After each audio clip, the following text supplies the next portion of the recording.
प्राथमिक शिक्षणासाठी विद्यार्थ्यांना एका ठिकाणाहून दुसऱ्या ठिकाणी जावे लागते। आर्थिक परिस्थितीमुळे 4 ते 5 किलोमीटर पायपीट करावी लागते। विद्यार्थ्यांचे शिक्षण थांबू नये म्हणून ALOG वेलफेअर फाउंडेशन तर्फे 17 सायकलिंगचे वाटप मुला-मुलींना करण्यात आले। पालघर जिल्ह्यात सर्व शाळा चालू झाल्या आहेत। त्यामध्ये डहाणू तालुक्यातील साखरे गावातील ही शाळा सुरू झाल्या।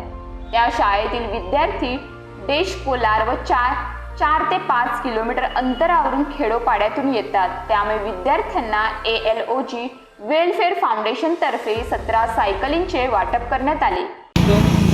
माझं स्वागत केलं म्हणजे मी एवढा मोठा हकदार नाही, परंतु इथे एक खूप मोठा आहे हा सगळ्याचा हकदार म्हणजे आमचे वाले सर।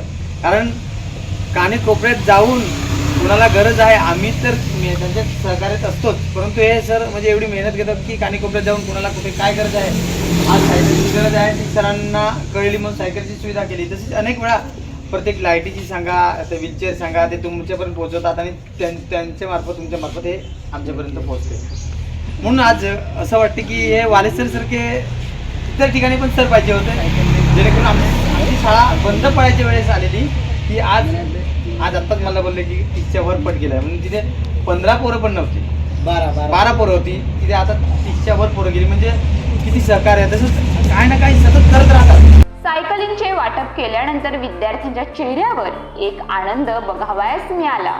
फाउंडेशनचे संचालक पोरस मालावाला, सोनाली नाचरे, सामाजिक कार्यकर्ता सुधीर, गावातील युवा उद्योजक रघुनाथ सुतार, निखिल मेस्त्री, स्वयंसेवक भरत सुतार बंधू आणि सर्व गावकरी यावेळी उपस्थित होते। News police reporter Madhav Talha, Dahanu.